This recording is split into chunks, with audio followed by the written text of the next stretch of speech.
Hey everybody, it's me Edward Jones back with a new video, Failing the Eighth Amendment.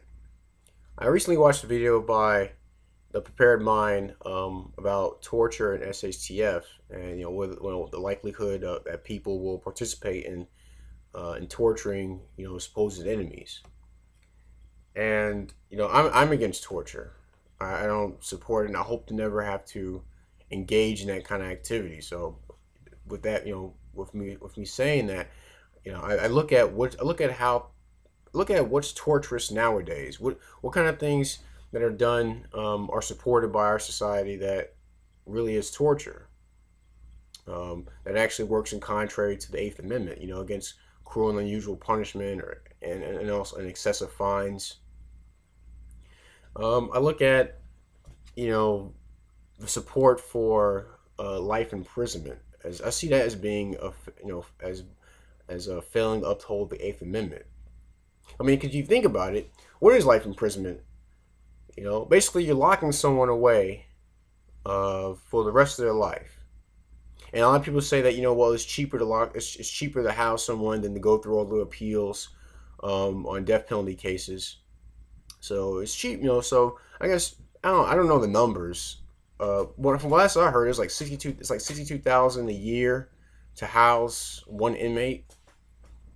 I guess it's in the state jail. Maybe it's that way in South Carolina. I'm not sure what it is in other states or on the federal level. But yeah, life imprisonment. What is that? What does that say? I believe that says no matter no matter what change you may have during your time in prison, we're not going to let you out. No, we're not. We're not even going to kill you for how egregious your crime was. We're just going to lock you away for the rest of your life, and we'll feed you. We'll do all these nice things, but you're not getting out. And it doesn't matter if you acknowledge whether you were wrong for what you did, whether you're actually capable of making a complete 180 from who you were in the past. You're still we're gonna leave you. We're gonna leave you in prison to rot. And I find that to be very disturbing. Because for one thing, all right, let's say it was something that was worthy of the death penalty, but instead you just give someone life imprisonment. There's still unfinished business. This person, if someone done something that calls for them to be executed, they need to be executed. Pure and simple.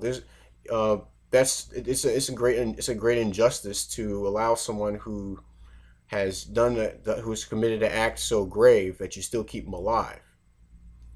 And what does that say? What does that say about how we respect those who have been victimized? Do we respect them enough to actually set things in balance? That a person who commits certain atrocities should not live anymore? Because there are things that are warrant that do warrant the death penalty. I believe, me personally, I believe murder. I believe, um, I guess aggravated assault to a certain degree, rape, molestation. But these are, and now mind you, when I say I support the death penalty, I believe the evidence needs to be carefully looked at. If it's clear as day, do it. Do it. Conduct it the way it needs to be done. But if there's any doubt, you don't touch it. But I'm coming from the side that you have enough evidence. You have solid evidence. No, not even enough evidence, but you have solid evidence to prove that this person is deserving of it. You know, rape, and like I said, you have solid evidence to prove that. Kidnapping. Um, and there's a few other things I can't bring to mind right now, but just are great. Like I said, aggravated. I mentioned aggravated assault, but also think of you know just just actions that what you if you were faced by it, you would respond with deadly force. I put it like that. What's why do we keep people who are like that alive?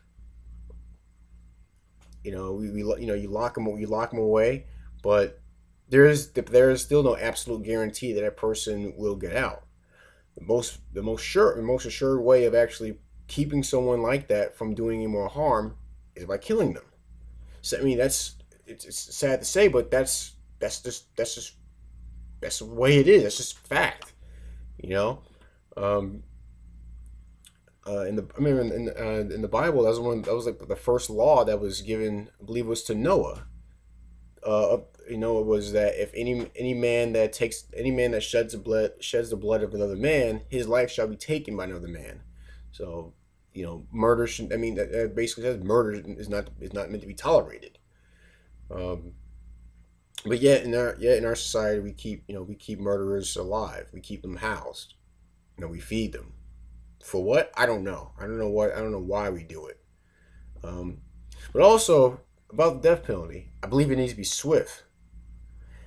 I'm actually surprised when I hear about when it's in the news that someone just been this inmate has just been executed. Someone who's on death row was just executed. But then I look at how long they've been in prison, like 20 years, 30 years. Why did it take so? Why does it take so long? Um, if why is it prolonged? And it isn't also violating I believe it's the Sixth Amendment, the right to a speedy trial. Why does it take so long? Well, I guess that's not really a speedy trial, but just to have a space that long where someone's been found, they've been convicted of a crime, they've been sentenced to death, but it's done 20 years in the future. What sense does that make? I mean, why even? I mean, that seems to be even worse than life imprisonment. That's like saying, all right, we're gonna kill you, but you don't know when. You're gonna be put to death, but the time, but we don't. But it's not really certain as to when it's gonna happen. Why not just, why does it take so long? Maybe I'm not looking enough into this, but I can't find any reason as to why it would take so long. I understand there, appeals, but seriously, if someone's been slated for death, then why have it drag out for so long? Where's the justice in that? Because I'm not seeing it.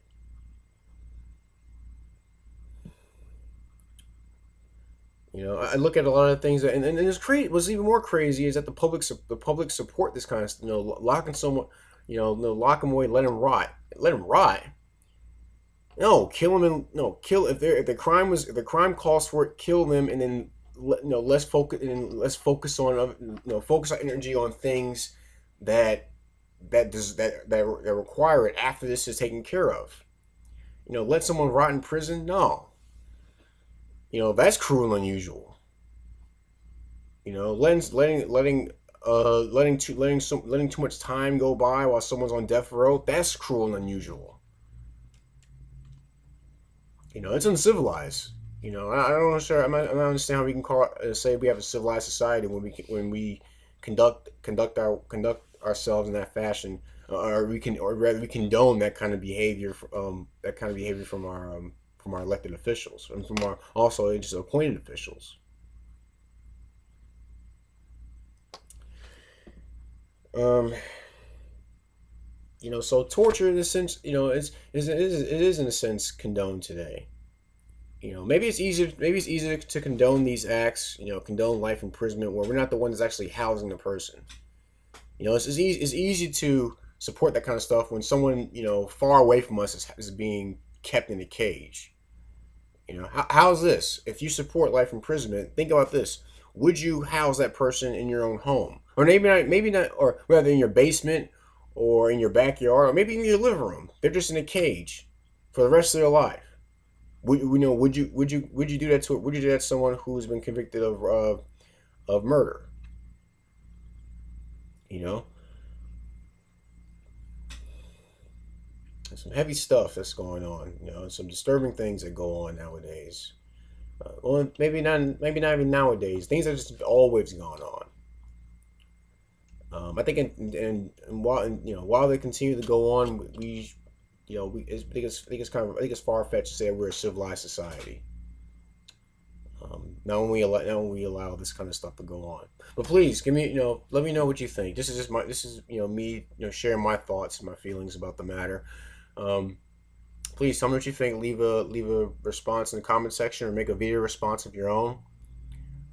If you have any complaints, please send me a PM. If you think you need to unsubscribe because of the nature of this video, uh, I don't know what to say. I mean, I guess we just have to agree to disagree. But I think a lot of things that we do, aside from just focusing on the first and second, when you look at the Eighth Amendment, how much are we really uphold? Is this amendment really being upheld? Are human rights being violated through the institution of life imprisonment and language and and inmates languishing in prison while on death row? Is there any justice in that? But that's my video, failing the Eighth Amendment. I'm Edward Jones, and you have a blessed day.